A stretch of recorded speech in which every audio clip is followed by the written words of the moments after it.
Good morning, everyone. How are you doing today? What is it? April 3rd.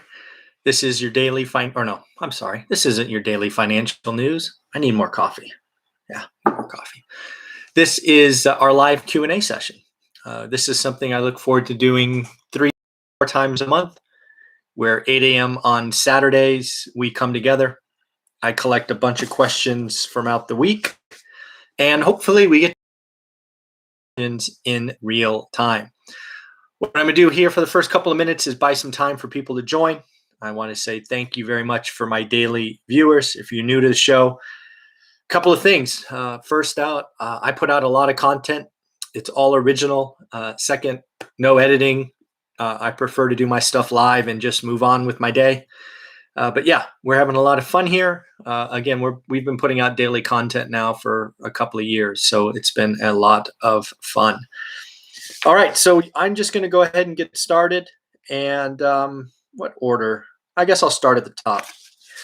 So I was asked a question by someone who lives in the Bay Area. If you're not familiar with the Bay Area or the Silicon Valley, we have some of the most expensive real estate in the world. And increasingly, I'm being asked a question like this. It comes in different forms, but hey, Michael, I'm a tech worker. I know you and Olivia have been here a while. I know you've built a real estate portfolio in Fresno, but help me understand, what would you do first today? So I want to be very clear. I don't know the individual circumstances, but this is how I would do it. If I were to somehow jump in a time machine, go back to being 30 years old, maybe even 25, probably 25, but I'm still in 2020, if that makes sense. Maybe I'm what was that movie with Brad Pitt? Benjamin Buttons. Basically, you get younger over time. So I guess what I'm trying to say is, hey, if I'm in the real estate market today in 2021, where it's not uncommon to have a $1 million price tag target on a house or even a condo, for heaven's sake, and I'm in tech at the beginning of my career. This is what it would mean for Olivia and I. So we would, because we were renting before we bought our place, we were renting in Cupertino, California. We were in Cupertino, California because of the school districts for our daughter, Teresa, and we wanted to become homeowners. We would probably have that same conversation, but at that time, we scrimped and saved to buy something. It would be, I don't know what else to tell you. We would have had the desire to buy a home in the Silicon Valley, but we would not have been able to afford it, right? So when we look at our situation, our intention was to live in the Silicon Valley until at least Teresa graduated, right? So she was in grade school or I don't know. I don't even think she was in school yet when we moved into Cupertino. Yeah, I don't think she was. I think we went there for kindergarten. So what I have to tell you is we would have had the desire to buy, but we would not have been in the financial position to. So if you're in a financial position and you could buy in this expensive, crazy market, and you intend to be there for 15 or 20 years, which was our intention, generally speaking, it's okay. But realize, signing up for that kind of mortgage in an area like this, we would have probably been renters. We'd probably still be renters if we didn't get into the Silicon Valley in 99 or 98, whenever we bought this place. So I guess to the people asking me, would we buy a expensive or $1 million house today, or would we buy rentals out of area? We would have had the desire to buy. We would have been priced out, and we would have started rentals earlier. That's how I think situations would have gone on. Remember, folks, this session is for you. So if you have questions, just leave them in the comments. Good morning, everyone. Thank you for watching. I do have a list of probably 6 or 7 more questions that were seeded throughout the week. But I'm really here for you. I like these comments because it really allows me to dive in and make sure I'm getting your questions correct. Next up, I want to celebrate my followers and my students. We've got 8 deals closed already this week. If you know, on Sundays, I do something called my Positive Impact Score. And the highest, most important, most scaling number in that is students doing deals. The record before this week, I think, was 5, and we are up to 8. And maybe somebody watching this, maybe one of our students in the Facebook stream later today will do some more. But that's amazing. The other thing I want all of you to hear is, first off, congratulations if you get a deal. It's hard today. It's hard, right? Good or great deals are hard today. I want to celebrate all the students that are writing offers. That's how all of this starts, right? Unless you write an offer that you know is good or great, it's like Michael Jordan said in basketball, you miss every shot you don't take, or maybe it was Wayne Gretzky in hockey. I don't know. These sports analogies blend together after a while. But basically, I promise you, you will never get a house if you don't write an offer. It's kind of the start. So I saw dozens of, I was tagged on IG a couple of times. If you don't know my IG page, sign up. It's one rental at a time. Everything I do is one rental at a time. Facebook group. A couple of students said they wrote their first offer. You know how happy that makes me? You have no idea. Even if you don't get the deal, I don't care. The fact that you came off the sidelines, the fact that you wrote an offer for the first time because you did the work, I'm not doing it for you. I'm not telling you what a good deal is.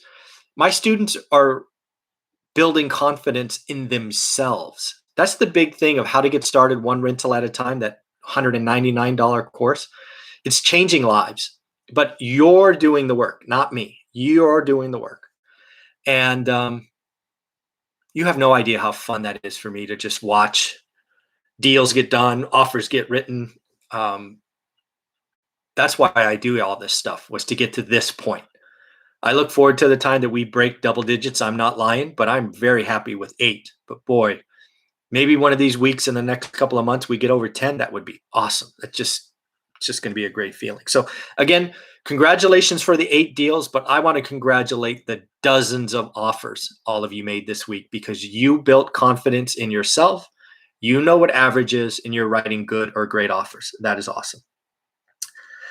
Oh, this one made me a little mad. I got called a sellout yesterday.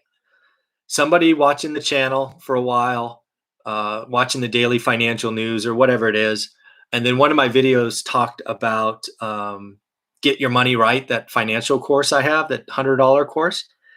And he's like, "Oh my God, you're a sellout. See, you're just selling courses. You're that guy, blah, blah, blah, blah, blah." So first off, I deleted the comment and I blocked that individual because I don't need negativity in my life. So congratulations, you vented. But I don't consider myself a sellout at all. If you just want to watch YouTube and consume probably an hour of original content every day, go for it. Go nuts. Awesome. I do this for everybody else. That How to Get Started One Rental at a Time course, over 1,000 people changing their lives. I feel great about that. The new financial course is not taken off yet, but it will. If you don't fix your financial house, I can't help you. And if you want to call me a sellout for helping people, go ahead. That was, in my opinion, uncalled for. But I deleted it, blocked them, so they can't say mean things in the future. But I thought that was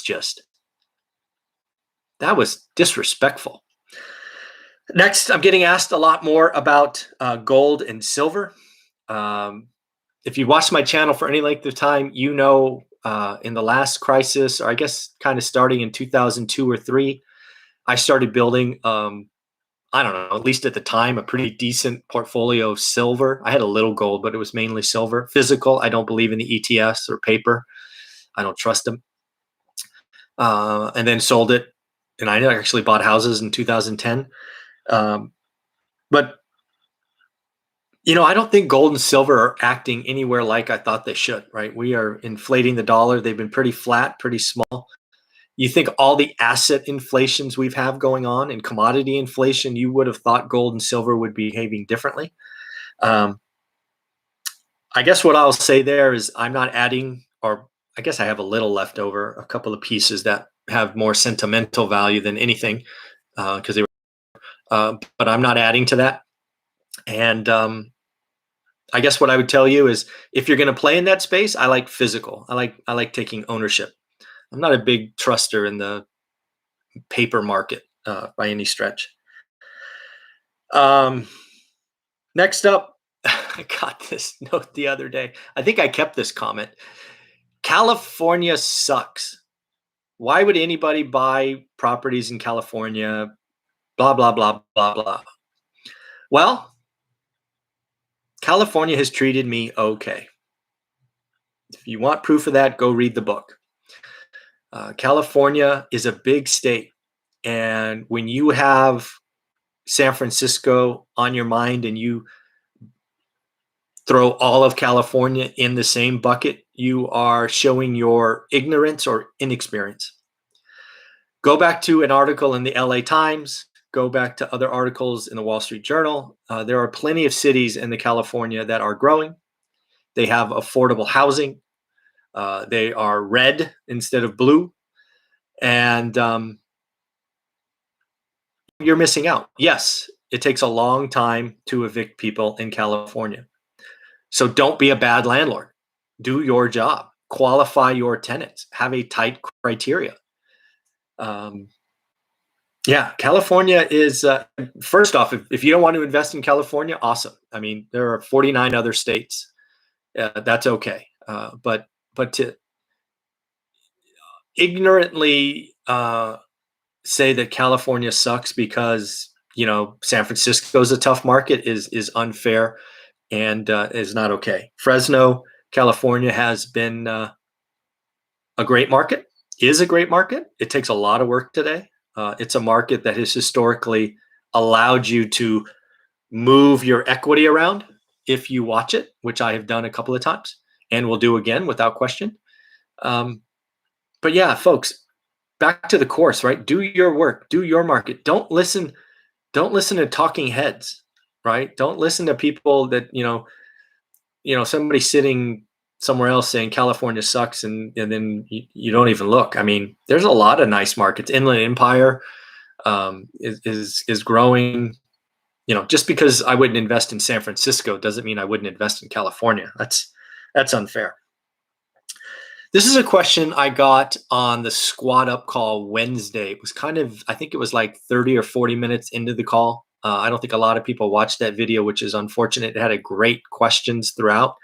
But one question I want to bring up here was, what could I have wrong? Right? I have strong opinions, no question. I look every day. I think I'm flexible enough to change my opinion if the data changes.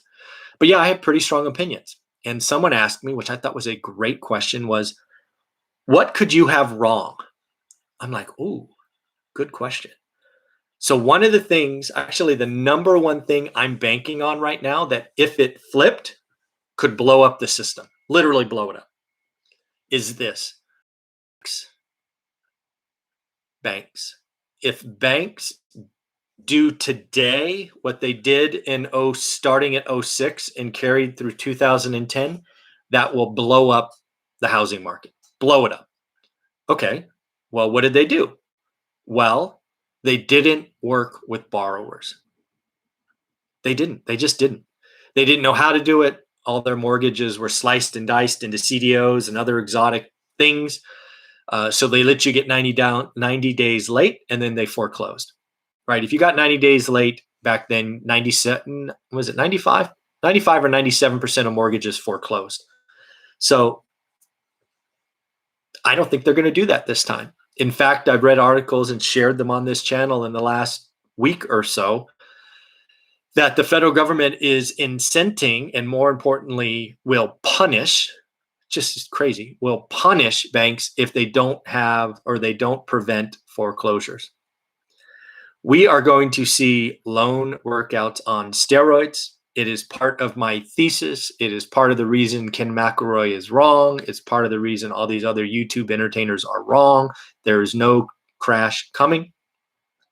However, if banks suddenly flip-flopped and they went from predominantly going loan workout to foreclose, that would change the game. That could lead to a tsunami of negative feedback loops. So I'll be watching that. It is the one thing that could flip flop, heads to tails, hot, cold, that could really change the market. I don't see it coming. I think the current administration will do everything in their power to prevent foreclosures.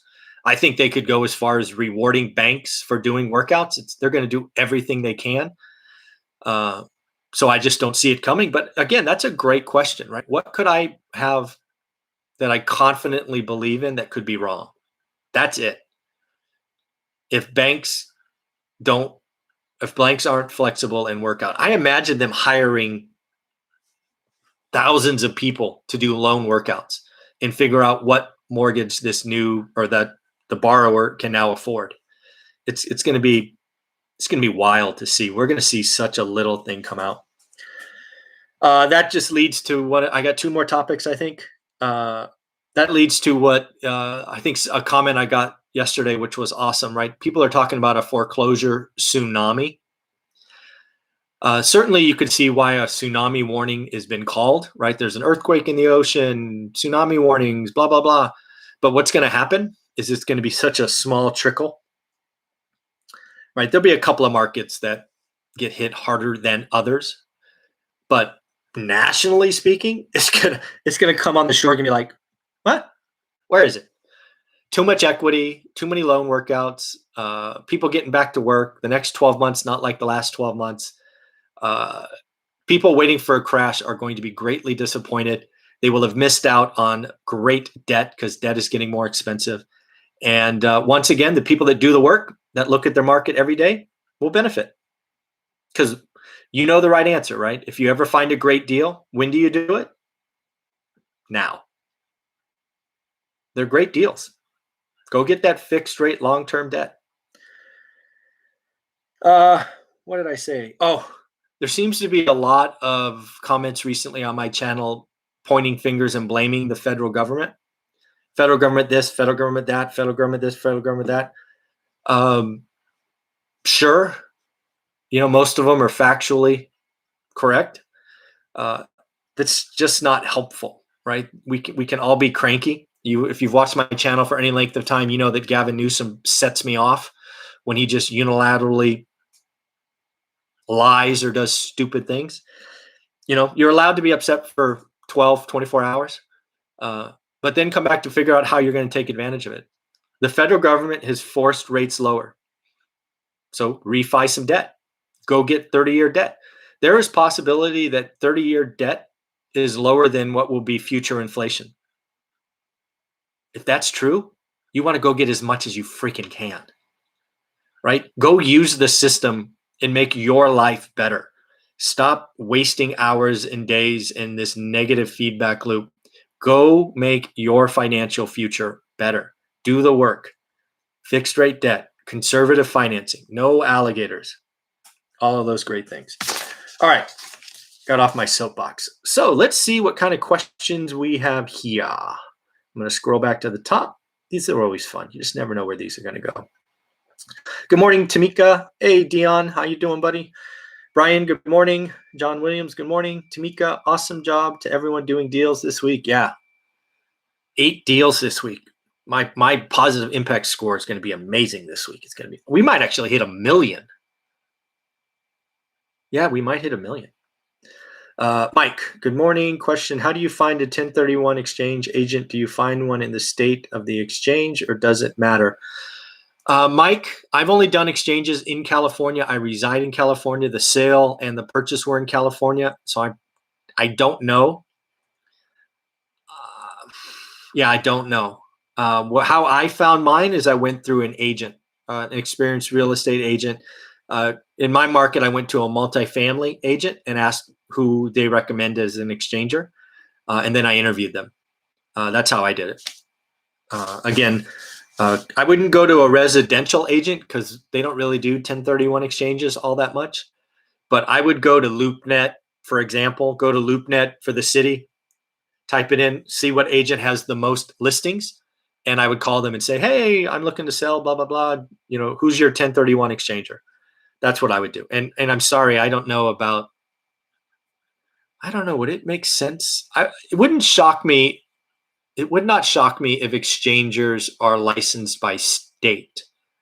I don't know that, but that wouldn't shock me. Kind of like appraisers, but I don't know, Mike. I'm sorry. Dominique Alonso, question blank. Dominic, if you're still there, buddy, I don't see a question.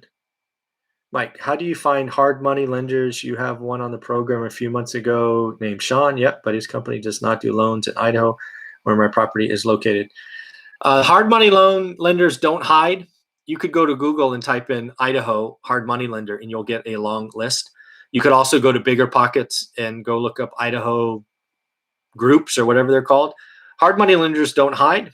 Hard money lenders are by state for sure. Do I know it? I don't know any hard money lenders that are national. I'm sure they're out there. I just don't know any. I've been so focused on California that sometimes my experience is not helpful. I'm sorry. But that's what I would do. Mike. Renzo, with the crazy market now, will you overpay for a single family house, not an investment, or wait till next year? I already have a couple of rentals, made passive income, and have a 9-to-5. Well, Renzo, congratulations. Kind of back to the earlier question, or I tried to answer. For me, it's how long do you plan to stay?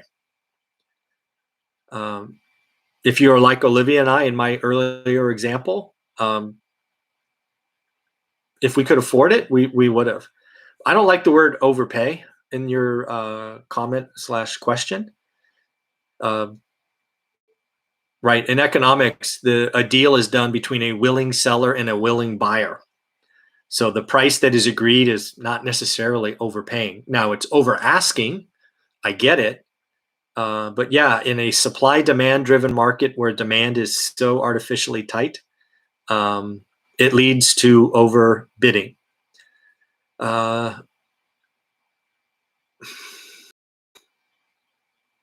don't like bidding wars. I mean, I think I've been pretty clear on that. I don't think I would participate in this market. But that said, let's be very clear about one thing. If Olivia said thou shalt, her vote counts more than mine, especially around where we're going to sleep at night and where our daughter is raised. It would have been, she would have had the ruling power without question. So the other thing, Renzo, I say, I think it's pretty clear that more inventory is coming. But if you find your forever house and you're going to live there till you die, whatever price you pay doesn't matter. So there's lots of variables that go into that thinking. But I certainly don't like bidding wars and have not participated. I don't think I did in a bidding war. No, I just look for the next deal. If you were looking for a personal residence in Las Vegas, would you buy now or wait till 2022? Wow, everybody's talking about markets. Well, talking to Brian Lebo, again, Brian Lebo, who's been on the channel lots of times, his opinion should weigh a lot more than mine. I can't imagine Vegas having the same dynamics next year. They have 20 some odd % unemployment. They have days of inventory now. It just doesn't feel right. But again, I've never done my homework in Vegas. Maybe Vegas has, maybe Vegas is going to be the next Silicon Valley or manufacturing hub or whatever. I have no idea. I've never looked. I don't think my opinion should count about Vegas, but I can tell you this: if Fresno was acting like Vegas, it would be. I'd be nervous for sure. Bitcoin is king. Sure. Okay. Terry Flood, I was just thinking about that while listening to the morning update. The free content you put out daily is amazing. Thanks for all you do. You got it. California does suck. Great. Well, awesome. Okay. Gerald, do you have any opinions on cryptocurrency market scam or future of finance? Just curious what you feel. I think I've been pretty clear on this. I moved 1% of my net worth into crypto, I don't know, November. I'm not adding to it. I'm not a junkie. I just wanted an insurance policy on it. I don't think it's for most people. I think it's too volatile. It doesn't really produce cash flow. But for me, it made sense. It was my precious metal. For me, crypto is the digital gold versus physical gold of last time I talked about earlier. But yeah, 1%, haven't added to it, won't add to it, won't even look at it. It's there just in case. Life is a photo. That's cute. Left the Bay Area last year for a place that is still growing. Great. Left Bay Area. Great. Yep, lots of places. Do you recommend a HELOC to invest in real estate? Orlando, not really. I think debt on debt is a bad idea. I saw lots of people go broke with that last time. However, having a HELOC is not a bad idea if you get a deal of a lifetime. The only deal with HELOCs, because I don't want you to put your family's house at risk, is you have to have a plan to pay it off in 12 to 24 months. Maybe it's going to help you do a BRRRR cash deal and you refi later, right? If there's a plan to pay it back, that goes to 0 in 12, maybe 24 months. It could be a tool. I've used it, but there are too many people out there preaching debt on debt on debt on debt, and it feels good when the market goes up. That feels really bad when the market goes down. So no, I don't recommend it. Should I use a 65K HELOC on a 1,000 cash flowing rental to buy another rental to take advantage of low interest rates, then pay it off in 2 years? Again, kind of John, same question or same answer. If you have the ability to pay off the HELOC in 2 years or less, and you do that, then a HELOC is fine. But you have to be able to pay it off in 2 years. Don't carry it for longer than that. Use it as an emergency kind of piggy bank. I use it for deals of a lifetime, and then I pay it off in a year, but most people can't do that. It's a nice tool, but again, I never like the idea of putting my house at risk where my kid is sleeping. It just never made me feel good. What's the best way to cover, where'd we go? What's the best way to cover income debt ratio when buying first rental? I have equity in my house to put down on a rental. Does a lease agreement and reserves comply with that? Again, assuming you're buying a residential property, you can always talk to Matt, the mortgage guy, who I speak with Wednesday on this channel, is one of my experts. But yes, when you have a signed lease, that will count. And actually, most lenders in your first property will allow you to say what the rent will be. It could even be vacant at purchase. But yes, they will count the income from the rental in the deal. Mike, my focus is new development projects. Who are guests on your program that focus on new development, land, entitlement, subdivision? Greg Dickerson's our guy Mondays. He is that's all he does is new development. Greg Dickerson, Mondays, 8 o'clock. Hey George, good morning. Thank you for that. Dion Talk. Folks, if you're not following Dion Talk Financial Freedom, you need to. He and I are talking every Thursday at 12:30, I think, and we're alternating between each other's channel. A lot of good synergies there. When you have a good amount saved for your next down payment, what do you do, especially in a situation like now, low inventory, so it takes longer to find a great deal? Keep saving. Don't look at it. I don't feel like I'm burning a hole in my pocket. Right? I know what my average deal is. I put it in a bank market or whatever to get, whatever that small percentage is, and I just keep cranking every day. Find deal, secure capital. Find deal, secure capital. And I didn't worry about, how can I maximize my return on my cash? It's not important. It just wasn't part of my equation. I just kept moving forward. I might mispronounce this. Hello, Nick Polska. Good morning. How are you? Hey, Kevin. How are you? Dominic. Oh, further down. Okay. All right. I'll give it a shot. Are we in a bubble, or is it new norm in terms of prices that I'm seeing? I don't know the market you're in. I can tell you the market in Fresno is fine, right? It's all about the affordability index, and I think we're at 46 now. So yes, prices are the same, but rates are lower. We are not in a bubble. There's no bubble. Maybe there's a bubble in 5 markets in the country. There is no bubble. It's all about affordability. If interest rates go from 3.3 to 6.3, the market will blow up. Do you think interest rates will go up 300 basis points? I don't. We are not in a bubble. There you go. Hard money lenders, Viso, one. See, look at that. Friends helping friends. I like this group. When tenants don't pay, do you take it personal or just see it as a business? Oh my God. Well, I took it very personal in my first house. I wrote about it in this wonderful book right here. When you buy your first rental after a year, you do everything right, and then that tenant doesn't pay. I took it way personal. I was a wreck. I was a wreck.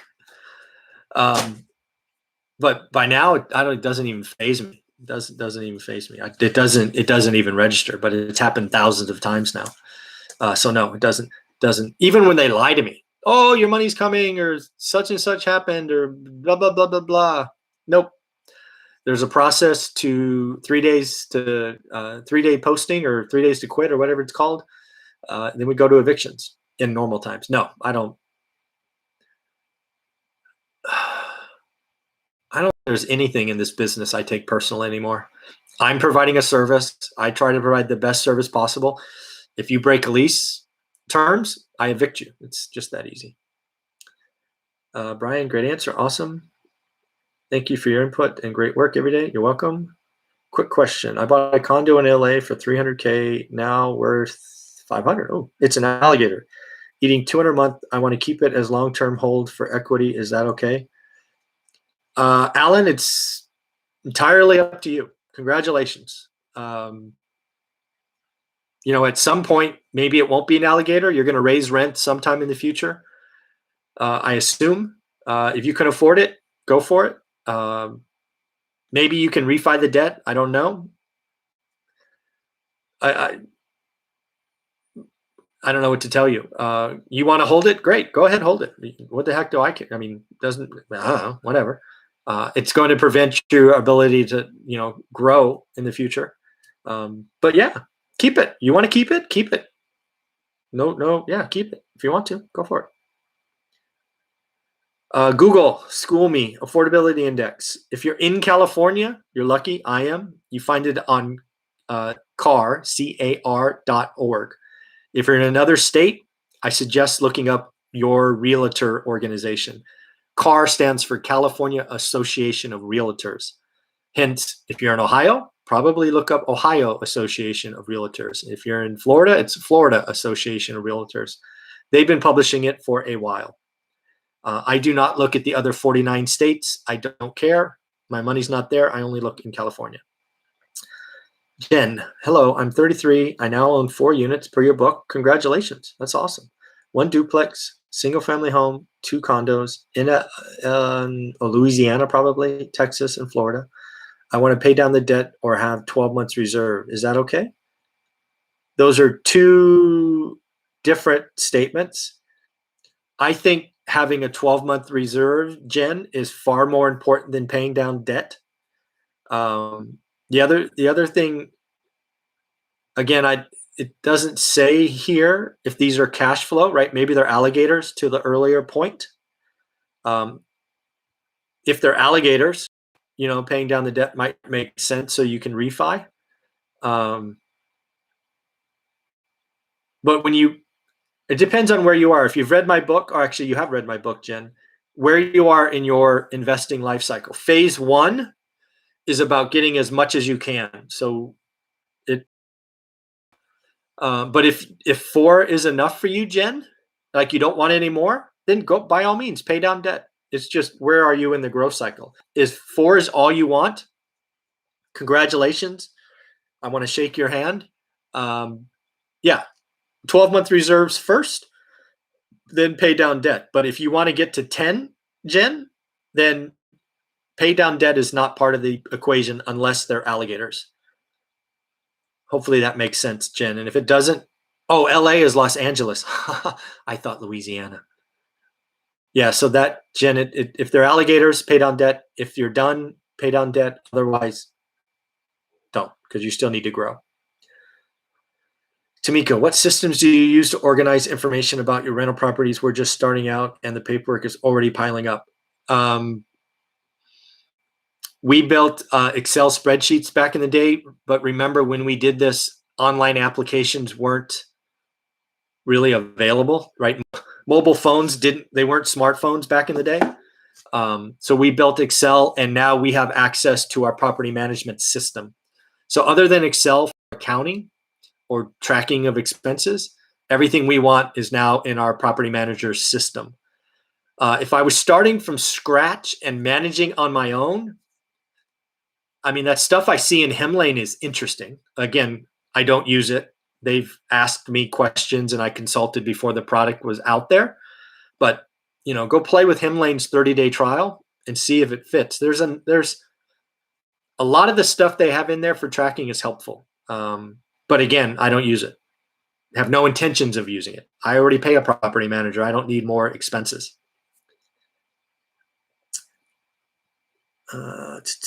Let's see, where are we? Thanks. I recently refied to 20 years, was conflicted after reading your book. We'll keep. Congratulations, Alan. Again, if you want to keep, I think this is the gentleman that's negative 200. Keep it. Congratulations. This financial journey we're all on are individual journeys. Yes, I have opinions. Yes, I have climbed a decent amount up the hill.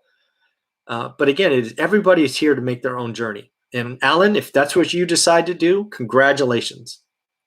Awesome. Nice job. LA is not Louisiana. It's LA. Okay. Nietzsche Polska. I own 20 homes in Trumbull, and I don't know those. Okay. In Ohio. Wow. Congratulations. They're all Section 8 and rent out an average of 7 months. Didn't read any books for it.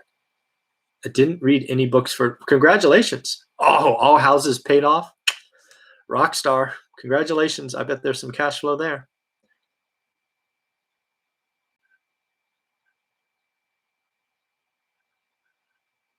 Very cool. Awesome, Jen. Congratulations. Andrew, why do you think Vegas was lowest appreciation city as reported on last Case Shiller report? I don't know. I don't think about that. I don't know. I don't ask questions like that. A, probably because I don't invest there. And B, I would simply be guessing. I have no idea. Yeah, I have no idea. Why would it be? I don't know. No idea. Thanks. I make a book, a really good insight information. Yep. Yep. Midwest, great place. Sure. Desert towns can always build out. Yep. Do you think the new 7% investment loan rule for lenders could lead to increased mortgage fraud, like buyers pretending purchases will be primary residence but rent it out instead? Sure. Absolutely. People that choose to do that are committing mortgage fraud. I think it is shows poor character, frankly. I think I've said it many times on this channel. I believe in karma, both good and bad karma. I certainly would never do something like that. No, I would never do anything like that. But yeah, I'm sure people will do that. People try to cheat the system all the time. It's called mortgage fraud. Nicole, I have 2 years before I need to go to school. No, wait a second. I have 2 years before I need to be in a good school district in San Diego, but now knowing we'll stay a decade or wait. Huh? Let me try that again. I have 2 years before I need to be in a good school district. Okay. But now knowing we will stay a decade.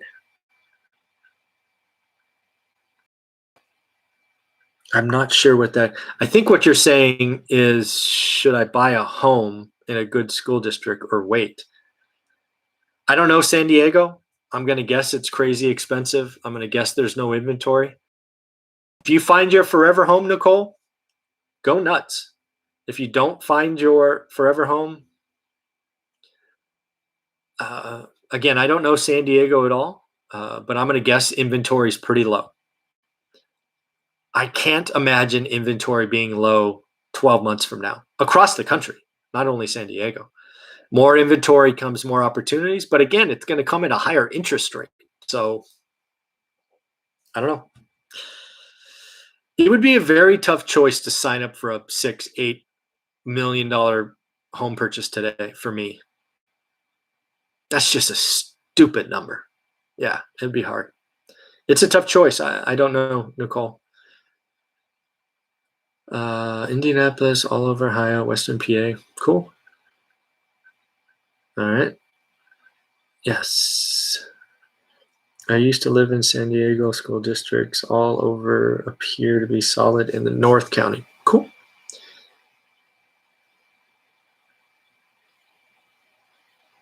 Yep. Do the right thing. You are absolutely right, Tamika. All right. I think I got to all the questions. Oh, cool. Keep them coming.